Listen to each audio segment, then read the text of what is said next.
ازيكم يا بنات؟ عاملين ايه؟ وحشني قوي من الفيديو اللي فات حبايبي واصدقائي واحبائي على قلبي. ربنا يخليكم ليا ويدومكم في حياتي يا رب. نعمل النهارده تفريزات رمضان اللي هي بالاسبوع يا بنات. انا عن نفسي ما بحبش اكتر من اسبوع، لو انتوا عاوزين اكتر من كده ده شيء براحتكم انتوا، عشان ما اطولش الفيديو عليكم ونتكلم واحده واحده واحنا بنشتغل. هتعملي ايه النهارده يا سحر؟ هنعمل النهارده تفريزات بسيطه ومهمه في نفس الوقت. ازاي يا سحر بسيطه ومهمه؟ حاجات يعني ما تخطرش في بالنا وفي نفس الوقت لازم تبقى جاهزه معانا، لان يعني رمضان مش للاكل وبس، في عباده، في قرآن لازم نتحفظ، حاجات كتيره قوي لازم نعملها في رمضان. وبعدين شهر يعني اليوم بتاع رمضان ده بالذات بيطير ثواني، فلازم نبقى مجهزين كل حاجه معانا. يلا يا سحر، بس عشان ما رغيش كتير معاكم وتزهقوا من الفيديو بتاعي من اولها، هنمشي واحده واحده. طبعا مصر كلها عامله محشي، تمام الدنيا كلها عامله في رمضان محشي. هنعمل اول حاجه التسبيكه بتاعت المحشي بطريقه حلوه وطريقه سهله وطريقه جميله جدا. يلا بينا. اهو يا بنات، اول حاجه هنحط زيت، بسم الله الرحمن الرحيم، وهنحط عليها سمنه، او عاوزه تعمليها بزيت كلي مفيش مشكله، بسمنه ده شيء يرجع لك انت. بصي يا بنات، دي السمنه اللي احنا عملناها اللي هي بالليه. تمام كده، ادي اول شغلنا. بصوا مرمله وحلوه ازاي، انا حبيت اوريها لكم. بصوا يا بنات، جميله جدا. بصوا الترميله، انا كنت حطاها في التلاجة عشان كده ناشفه. بصوا الترميله يا بنات، بجد تحفه، احلى اكل تاكليها في المحشي. تمام كده، انا حطيت اللي احنا سيحناها مع بعض، وحطيت شويه زيت. هتحطي ايه تاني يا سحر؟ واحده واحده عليا هقول لكم. وهحط البصل، قطعيه زي ما يعجبك، هتقطعيه في الكبه مفيش مشكله، هتقطعيه على ايديك زي ما انا قطعته كده برضو مفيش مشكله، اللي يعجبك اعمليه. احنا نعمل اللي هي تسبيكه تحت المحشي وتبرد ونكيسها ونحطها في التلاجة، وقت ما نعوزها نلاقيها. زي ما انا قلت لكم الوقت بتاع رمضان بيبقى ضيق، وانا بعمل كل حاجه بتاعتي بالاسبوع، ما بعملش بالشهر ولا ال20 يوم ولا الكلام ده، لا لا لا لا، انا بعمل كل حاجه بالاسبوع. كل حاجه بتبقى عندي اطلعها من الديب، اعمل اللي انا عاوزاه. تمام كده، تمام كده، ما حطيناش اي حاجه، تاخد وتدي بس كده اهوت مع بعضها شويه. انا مش عاوزاها تحمر، انا عاوزاها تبقى بيضه كده. تمام كده، تمام.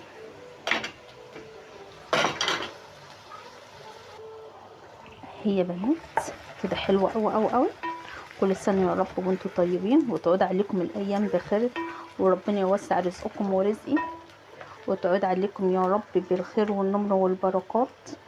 ورمضان صراحه ايامه كلها زي العسل، يا ربنا يا رب يخلي ايامنا كلها يا رب زي العسل. تمام كده كده خلاص اهي. هنحط فلفل احمر وفلفل اخضر وثوم. تمام، عندك فلفل احمر حطيه، عندك فلفل اخضر حطيه، اللي عندك حطيه، ما توقفيش نفسك على اي حاجه. نشم ريحه الثوم واقول لكم نعمل ايه كمان. محشي النهارده هنعمله، لا انا اسفه، تسبيكه المحشي جميله جدا جدا، ولازم كلنا يا بنات نعمل كده ونجهز نفسنا لكل حاجه. انا هعمل التسبيكه وارجع اعمل لكم حاجه تاني. النهارده عندي بصراحه تفريزات جميله جدا، هي حاجات بسيطه بس تفريزات، ولازم كلها نبقى مستعدينها سبيل لما نيجي نعمل الاكل يبقى براحتنا، ويبقى على مهلنا وحاجتنا كلها جاهزه. تمام كده، تمام. انا هبتدي احط لها التوابل براحتها، انا عاوزه ريحتها تملى العماره كلها. هتحطي ايه يا سحر؟ طيب هحط شويه بهارات هتشم ريحه.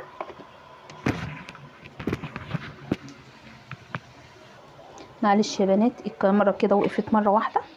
حطيت هنا بهارات، انا عاوزه الريحه تبقى جميله جدا. حطيت بهارات، هحط فلفل اسود، انا عاوزه اشم محشي. تسبيكه المحشي دي من على بعد ازاي سحر؟ من اللي انت بتحطيه ده فيها بتخلي لها ريحه مش قادره اقولك عليها. احط بصل بودر، توم بودر، بيبقى طعمها جميل جدا جدا كده، احسن ما بتحطيه كمان في ايه، في الطماطم. يا دوبك هشم ريحه التوابل وابتدي احط الطماطم. انا مش هحمرها زي ما انا قلت لكم كده، هخليها صفرة. مش قادره اقول لكم على الريحه صراحه تحفه بجد، جميله جدا. خليكم معايا ونشوف. اوعي تمشي النهارده يومنا كله زي العسل. تمام. هجيب كمان الطماطم وهبتدي احطها. بسم الله الرحمن الرحيم.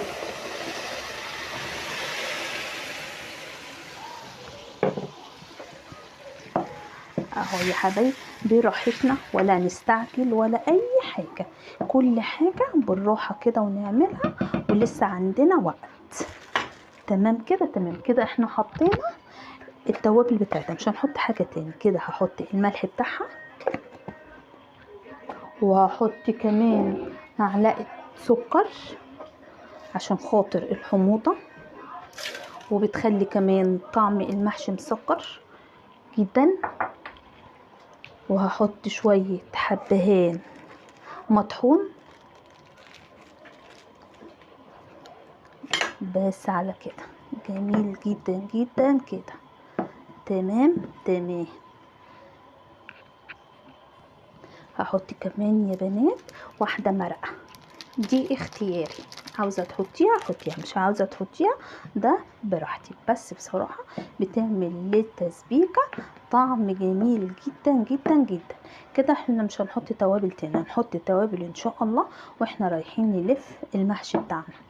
تمام كده. يا دوبك تغلي وهوطي عليها. خلاص كده تعالوا نشوف هنعمل ايه تاني. هي بنات ادي التسبيكه بتاعتنا ما شاء الله اهي بتغلي. انا هوطي عليها عشان انا عاوزاها براحتها خالص، انا مش عاوزه يبقى فيها نقطه ميه، ان انا زي ما انا قلت لكم هحطها في الفريزر. تمام كده هوطي عليها وبراحتها. اهو يا حبايبي انا كده وطيت على التسبيكه براحتها، خليها بقى براحتها. هنا بقى نعمل الملوخيه، عشاق الملوخيه الناشفه كده. انا هكرمها. يعني ايه سحر تكرميها؟ يعني هنعمها بدال ما هي تبقى خشنه كده، لا هتبقى ناعمه، عشان ما ينفعش نعملها كده طبعا. تمام كده. تعمليها ازاي صح؟ عندك مصفى ماشي، عندك مصفى زي دي برضو اوكي ماشي. هننزل منها الاول التراب. بسم الله الرحمن الرحيم. الحاجات دي كلها يا بنات لازم تبقى جاهزه معانا. يا دوبك نخلص نصحى من هنا ونشوف ورانا ايه هو ايه، نخلص بسرعه. هننزل التراب بتاعها كده اهو، كل ده تراب هناخده. ننزل اول حاجه التراب، وبعد كده بصي يا بنات، بصي هنا التراب ازاي، كل ده تراب. فانا المفروض لازم ننزله، فانا هنزله كله. وبعد كده هو بعد ما هنزله كله، شفتوا يا بنات اللي هي اللي بتضربوا فيها السكر كده كلنا عرفناها. تمام. انا هحط فيها واضربهم ضربه والتانيه. اوعوا تضربوها قوي عشان ما تنعمش قوي يا بنات، يا دوبك حاجه بسيطه كده. وهحطها في الخلاط حاجه بسيطه خالص عشان خاطر ما تنعمش مننا قوي، بتبقى حلوه وبتبقى جميله جدا جدا. بس اهم حاجه ان انت تعمليه ده، تنزلي التراب اللي انا قلت لك عليه كده. خلاص كده نزلنا التراب بتاعنا كله. تمام كده. هنلم بصوا يا بنات هنا التراب، تراب مش ملوخيه. تمام كده. هخلص اضربهم في الخلاط واجيلكم تاني. اهو يا بنات انا عملتها ما شاء الله. بصوا ناعمه ازاي، حلوه جميله جدا جدا. مش هتفرقيها بينها وبين الخضره، حلوه قوي قوي قوي. اللي انا قلت لكم عليه تضربوها في الخلاط، بس اهم حاجه تحوشي التراب. حشت التراب هتبقى معاكي زي الفل، وما تضربهاش قوي، يعني ضربه 2 ونحشها تبقى ناعمه معانا، ولا انها ناعمه ولا انها خشنه. تمام كده. كل ده بياخد وقت يا بنات، بس لما يبقى معانا بصراحه مش هتاخدي في الاكل نص ساعه. تمام كده. نشوف ايه كمان الحاجه الثالثه. يلا بينا. حطي بس كده فوطه الاول عشان خاطر ايه الضرب بالبتاع ما يجيش ايه يعملش عندكم صوت. ادي كمان البلح، هنحط البلح كده. بسم الله الرحمن الرحيم. شوفوا انتي بقى جايبه قد ايه. تمام. وهحطه في كيس وعلى حاجه كده بايد هون بشاكوش اللي عندك اعملي بيه وايه، وهضرب كده اهو. معلش انا وانا عامله لكم قلق حكم عليا، بس عشان انا اعرفكم اهو يا حبايبي. هجيب حاجه كمان عشان احط فيها واوريكم اهو يا حبايبي. هاخد كده وهاخد النوى، هحوش النوى وهنقي البلح كده اهو يا حبايبي اهو.